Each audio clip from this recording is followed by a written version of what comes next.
नमस्कार मित्रांनो, आज आपण इथं आलो आहोत महिपाळगड या किल्ल्यावरती. महिपाळगड किल्ला हा खूप प्राचीन काळात महिपाळ नावाच्या राजाने किल्ला बांधला असे स्थानिक लोक सांगतात.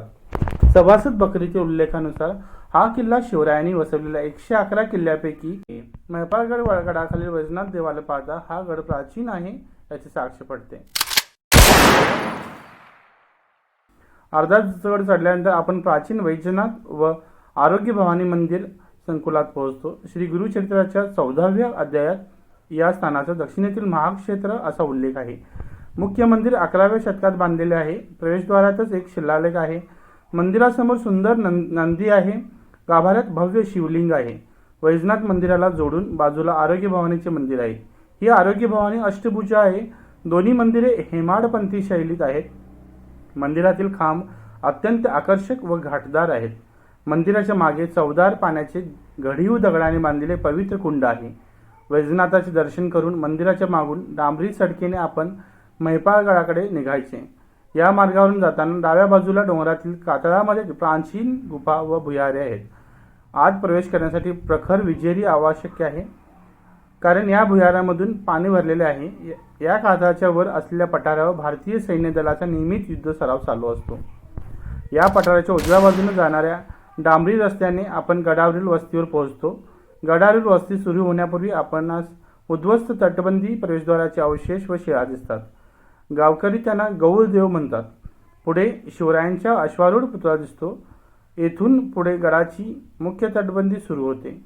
वस्तीच्या मधून जाणाऱ्या रस्त्याने पुढे गेल्यावर आपणास बालेकिल्ल्याचे प्रवेशद्वार लागते. यावरून गणेशाचे सुंदर शिल्प आहे. दरवाजाच्या दोन्ही बाजूस उभारलेल्या तटबंदीने हा माग माचीपासून वेगळा केलेला आहे. दरवाजातून आत प्रवेश करताच डाव्या बाजूस गातळात खोदलेली प्रचंड विहीर लागते. तिची लांबी 70 फूट व रुंदी 40 फूट आहे. तिची खोली किती आहे याचा अंदाज कोणालाच नाही. विहिरीत उतरण्यासाठी पायऱ्या आहेत. ही विहीर पाहून आपण विहिरीच्या मागे असलेल्या अंबाबाई मंदिरात जायचे.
लक्षात घेऊन त्यांच्यासाठी लष्करात राखीव जागा ठेवल्या जात.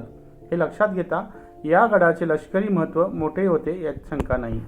गडावरील पाहण्याची ठिकाणेही खूप चांगले आहेत. मस्त बेळगाववरून 45 मिनिटांमध्ये आपण गड पायथ्याच्या देवरवाडी गावात पोहोचतो. या गावातून गडाच्या चढणीला सुरुवात होते.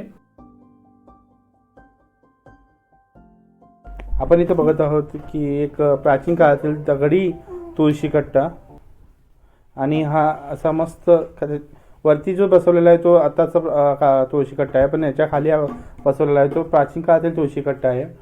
आणि आपण आता मंदिराच्या प्रवेशद्वारातून आतमध्ये प्रवेश करत आहोत. हे एक आत्ताच नवीन बांधकाम केलेलं दगडी बांधकाम केलेलं प्राचीन असं हे भवानी मातेचं अंबाबाईचं मंदिर आहे. आणि आपण इथं अंबाबाई मंदिरमध्ये आता प्रवेश करत आहोत.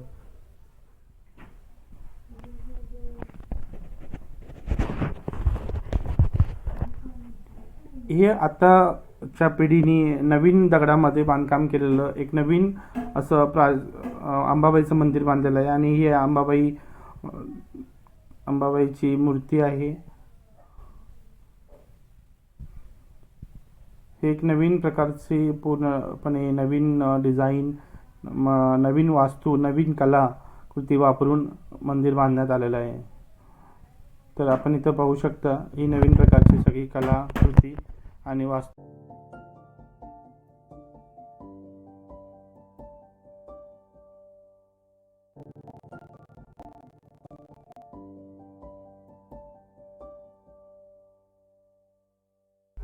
आपण या किल्ल्यावरून सनसेट देखील पाहू शकतो, सूर्योदय, आणि मस्त असा सोनेरी कलरचा हा सूर्योदय आपण इथं पाहू शकतो. यापुढे आपल्याला एक इथून प्रवेशद्वार आहे, त्या प्रवेशद्वारातून आतमध्ये त्यासोबत असलेली तटबंदी आणि तिथून आम्ही आतमध्ये जाऊ शकतो. आणि ह्या तटबंदीतून या प्रवेशद्वारातून आतमध्ये गेल्यानंतर आपल्याला पुढे जागा जो आहे, तो रस्ता पुढे गेलेला आहे, तो बुरुजाकडे गेलेला आहे. हा बुरुज खूप जुना काळातील आहे आणि तिथे त्याला महादेव बुरुज असं देखील नाव ठेवलेलं आहे. हे आपल्या जे दरवाजा आहे महाद्वार, त्याची ही कलाकृती आणि त्यावेळी वापरलेले दगड, ही एक प्राचीन काळातील तुळशी कट्टा आहे. हा एका घराच्या समोर त्यांनी व्यवस्थित ठेवलेला आहे. उजव्या हाताने पुढे गेल्यावर आपणास सुस्थितीतील निशाण बुरुज लागतो, त्यावर चढण्यास पायऱ्या आहेत. बुरुजा शेजारी श्री महादेवांचे मंदिर आहे. असेच आपण आता पुढे या रस्त्याने पुढे गेल्यानंतर एक निशाण बुरुज लागतो. निशाण बुरुज आता आपण आपल्या समोर दिसतच आहे आणि हा पूर्ण दगडी बांधकाम आणि ते चिऱ्याने बांधलेलं आहे. त्यावेळची तटबंदी आहे आणि त्याच्या बाजूला तो असलेले महादेवाचं मंदिर, हा निशाण बुरुज आहे. त्याच्या बाजूला फक्त तुम्ही इथं पायऱ्या दिसते आणि इथे समोर महादेवाचं मंदिर आहे. महादेवाच्या मंदिरामध्ये आपण समोरच नंदी आहे आणि आतमध्ये प्रवेश करूया. आतमध्ये गेल्यानंतर श्री महादेवांची तिथं पेंडी दिसते आतमध्ये, ती प्राचीन काळातील हे मंदिर आहे. बोला हर हर महादेव.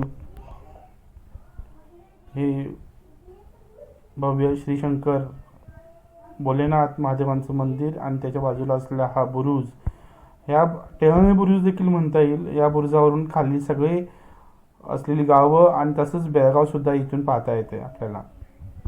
ह्याच्या बाजूला कडेनं पायऱ्या केलेल्या आहेत बुरुजावर चढण्यासाठी आणि तसेच लहान मुलांना देखील घेऊन चढता येते, पण थोडंसं सुरक्षित आणि व्यवस्थित सगळ्यांनी हात धरून घेऊन जाणं खूप गरजेचं आहे, कारण का थोडंसं धोक्याचं ठिकाण आहे. खाली खूप खोल असा कडा आहे. हा बघू शकता तुम्ही समोर असलेलं पूर्ण भव्य असं निसर्ग आणि वातावरण, हे महादेवाचं मंदिर, पूर्ण हिरवेगार परिसर आणि समोर आपल्याला दिसते तिकडे सगळी गावं. बेळगाव सुद्धा या बुरुजावरून आपल्याला पाहता येते. आजूबाजूला असलेली जवळपास एक 60-70 गावं या बुरुजावरून आपल्याला इथं दिसतात. बुरुजावर असलेला हा भगवा, छत्रपती शिवाजी महाराजांचा हा भगवा सतत फडकत असतो. ऊन, वारा, पाऊस.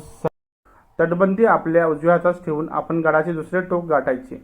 तटातून खाली उतरणाऱ्या वाटेने पुढे गेल्यावर जांभ्या दगडात खोदून काढलेली कोठारी दिसतात. परत मागे फिरल्यावर आपणास ढासळलेला दरवाजा दिसतो. त्याचे बुरुज मात्र चांगल्या अवस्थेत आहेत. गडावरील प्रत्येक घरासमोर आपणास इतिहास काळातील पाणी भरून ठेवलेली दगडी भांडी दिसतात. तसेच मॅपागडवरून आपण इथं समोर बघतात की असं हा दृश्य सूर्यास्ताचं दृश्य इथून दिसतंय आणि याच्या बाजूला असला हिरवागार सगळा निसर्ग आणि याच्या बाजूला इथून वरून गडावरून किल्ल्यावरून दिसणारी सगळी ही छोटी छोटी गावं. तसेच बेळगाव हे पूर्वीचं बाजारपेठेचं शहर, त्यावर जवळ असलेला हा त्याच्या किल्ला आणि त्याच्यावर नियंत्रण ठेवण्यासाठी, तसेच याच्यापुढे गोव्याला जाणारा घाट रस्ता, कोकणात जाणाऱ्या घाट रस्त्यावरती नियंत्रण आणि संरक्षण ठेवण्यासाठी या किल्ल्याची बांधणी करण्यात आली असावी असे इतिहासकार सांगतात. हा किल्ला चंदगड तालुक्यामध्ये कोल्हापूर जिल्ह्यामध्ये येतो, तसंच बेळगाव आणि कर्नाटक या सीमेवरती येतो. तर या किल्ल्यावर पोहोचण्यासाठी बेळगाववरून साधारणतः 25 किलोमीटरचं अंतर आहे आणि 45 मिनिटं लागतील. तसंच चंदगडवरून येण्यासाठी साधारणतः 1 ते 1.5 तासाचं अंतर आहे आणि कोल्हापूरवरून येण्यासाठी 2 तासाचं अंतर आहे. तर हा चंदगड तालुक्यामध्ये असलेला एक भव्य दिव्य ऐतिहासिक किल्ला आहे आणि तसेच इथून आपल्याला जवळ असणारे किल्ले म्हणजे काळानंदीगड, पारगड. तर मित्र हो, आपण अवश्य या किल्ल्याला भेट द्या आणि सर्वजण आपल्या फॅमिलीसोबत या. तर माझ्या चॅनलला लाईक करा, शेअर करा आणि सबस्क्राईब करा. थँक्यू, धन्यवाद.